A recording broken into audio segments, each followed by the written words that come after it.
Tilak cha? Is it the 14th already?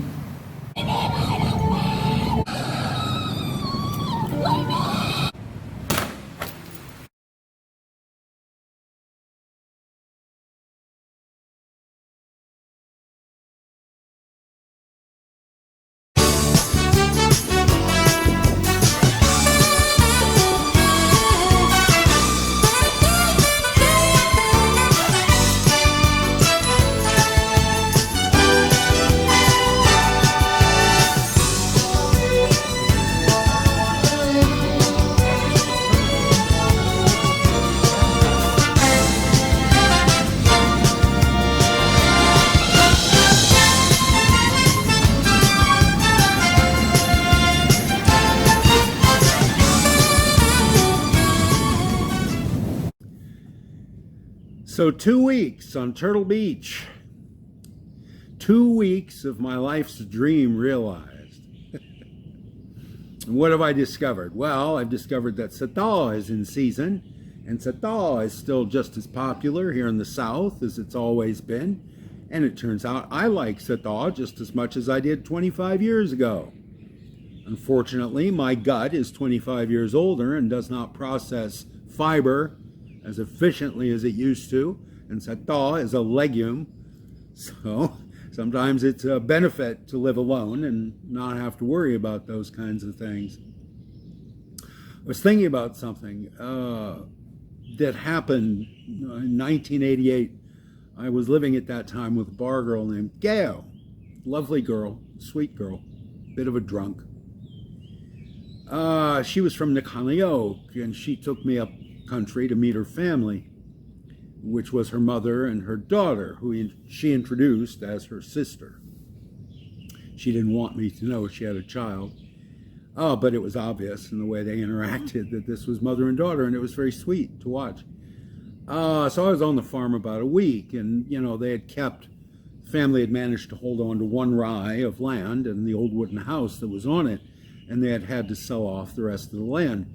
So there was just Gao's mother and her daughter living there until the family heard that there was a farang coming, and then, of course, that means a party.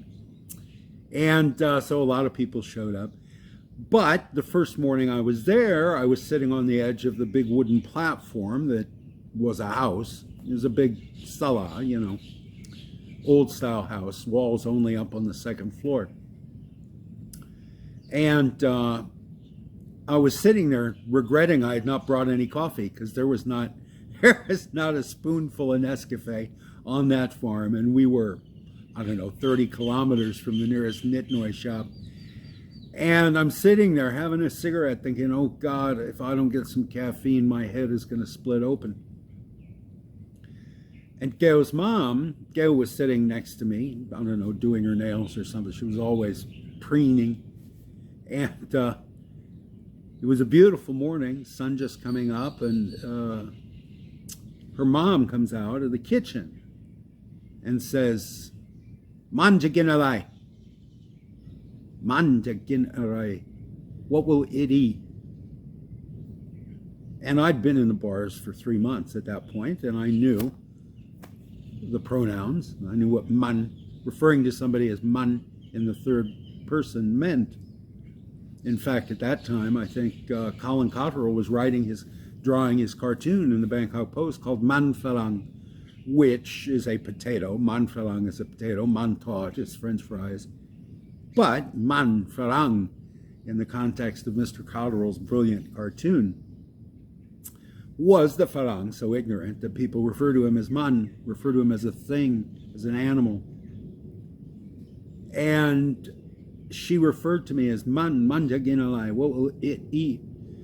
And Gao jumped up and grabbed her mom and dragged her back in the kitchen and, kauputai. And I didn't speak Thai, but I had been in the bars for 3 months. I knew, the insults. And I won't say them here because there might be a Thai viewer of this channel.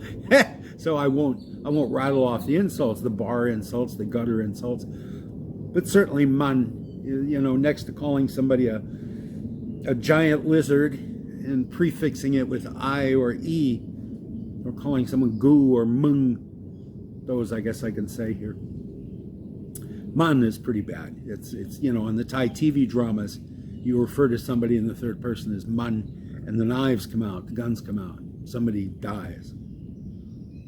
And the thing is, you see this fairly commonly, or I did back in the day when I hung out in places where Farang hung out. And you'll be in a restaurant, and the waitress will come up, and there'll be a Farang guy and his Thai girlfriend. And from her accent, she's, from behind the mountain. She's from Ban Nok, and she's a country gal. And the waitress is a country gal, and they both come to the big city looking for work. And so there's a certain affinity between them. They're both of low status, and so they can call each other Pinong. And the waitress will come up to the table and say, having not met either of these two people before, will say to the Thai woman, what will you have to eat? And the Thai woman will order for herself first, which is rude enough. But then the waitress says, Manjaginalai, what will it eat? The bar girl says, Manjagin man tod, let's say, he'll eat French fries. It will eat French fries. Manjadumalai, what will it drink? Manjadum beer chang, it'll have a beer chang. And they'll be having this conversation right in front of the Farang, and both of them gaining face in each other's eyes by dissing this powerful, wealthy man right to his face. Man. Well, nobody has called me man here yet, but I can understand the otherworldliness of the Farang in a place like this. The absolute alien quality that I bring to the most common social situations here, buying pens in a stationery store, and everything stops. All commerce ceases, conversations stop, and they listen to me ask for a ballpoint pen in Thai and pay in Thai and walk out, and nothing happens until I have made my purchase and I leave. There was another incident on that trip to Nakanayok with Gail. There was a funeral of a neighbor who was probably also a relative and probably also a business partner, and perhaps even an enemy, but everybody went to the funeral. So they took me along, and there was a lot of chanting and sitting cross-legged in pain, and mosquitoes and heat and humidity. And it went well into the evening, and it was dark when we started to walk home. And the farm was about 1 kilometer, I guess, from the temple. And so me and Gao and her daughter and her mother and a couple of the cousins and aunts and uncles were walking in a group, about 10 people, I guess. And we're walking through the dark, and a couple people have flashlights, no mobile phones. This is 1988. And we had purchased a watermelon. There's always a market outside a temple.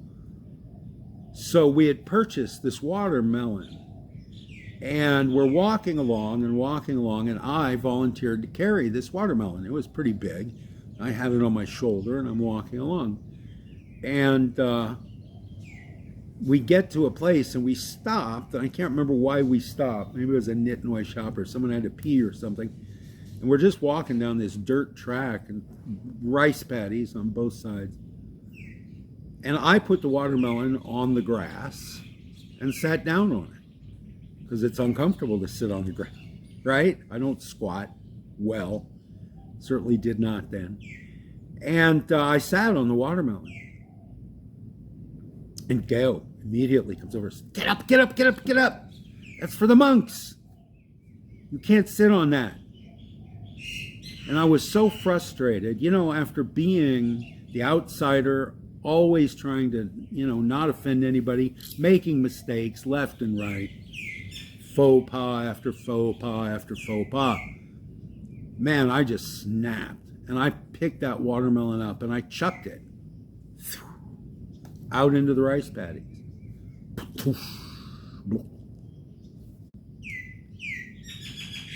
And she looked at me and she said, well, we could have eaten it. There's just a gulf between us, isn't there? A huge, wide gulf of misunderstanding sometimes. And if sometimes I appear to somebody so alien that they feel compelled to call me a thing, call me an it, and I think it's inevitable, I will overhear somebody use that pronoun. Hopefully by now, I'm not so jilted on, I'm not so anxious and concerned with appearances, and that I'm going to throw a perfectly good watermelon that we've just paid for. I'm going to throw it in the rice paddy in a fit of pique. I hope.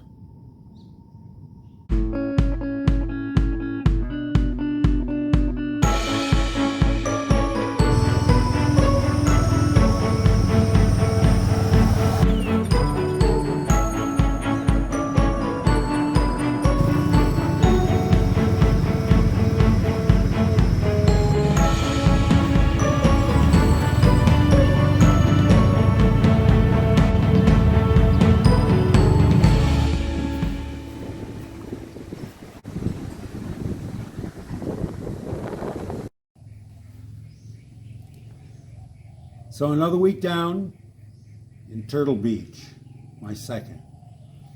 It was a pretty good week. I mean, I rented a motorcycle, found a place to rent a motorcycle. They had 3 machines, all of them at least 10 years old.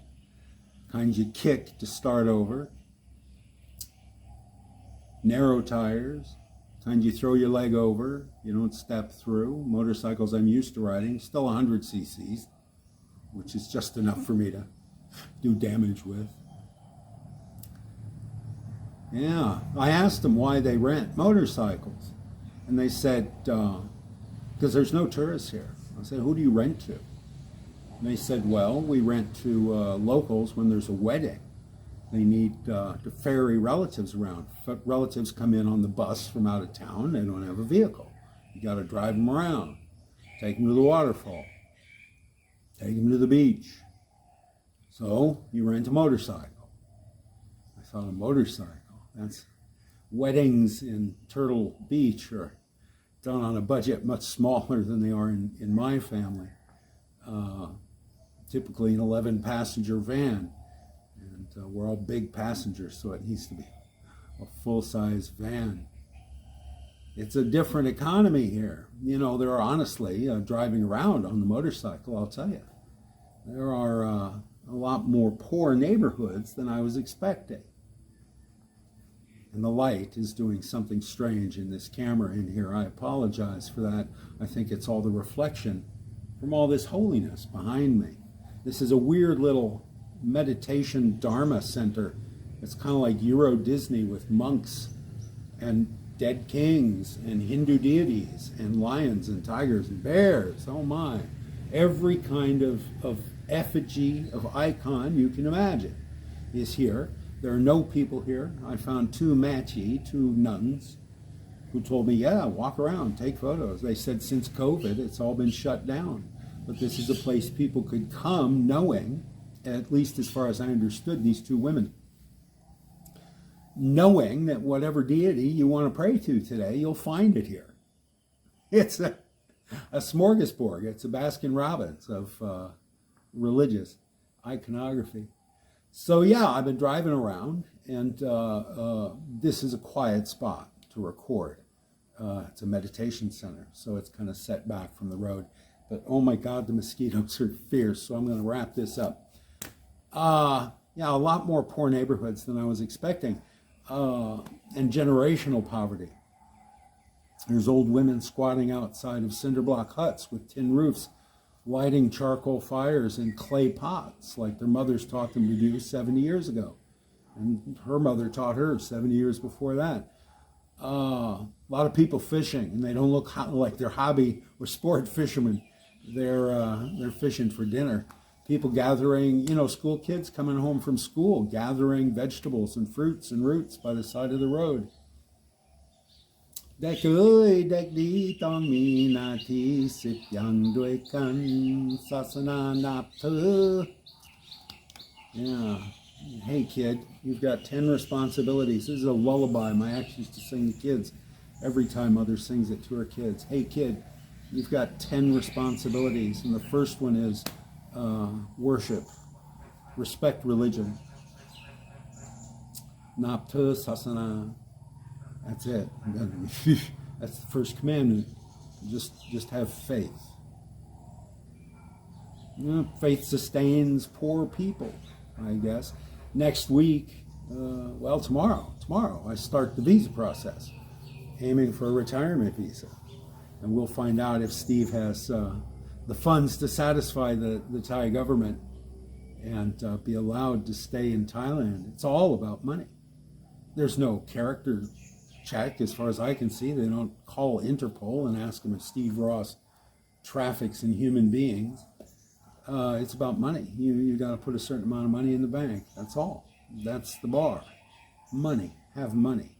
And you can come here. And you can come worship in a Dharma Center and learn to live without attachment. But it's expensive. Yeah, lack of attachment. That's expensive. And poor people can't afford it. They are materialist, so they don't starve to death. All right, I wax philosophic. Listen, I'll tell you a joke. It's another old Jewish man joke, because in these woke times, that's what I'm allowed to tell, as old Jewish man jokes. So, this old Jewish man is crossing 36th Street in New York City. He gets hit by a bus. He's down in the gutter. He's broken. He's bleeding. He's in pain. And a bystander jumps off the curb and takes off his coat and puts it under the old man's head. He says, "Sir, are you comfortable?" And the old man says, "Comfortable? Well, I make a living."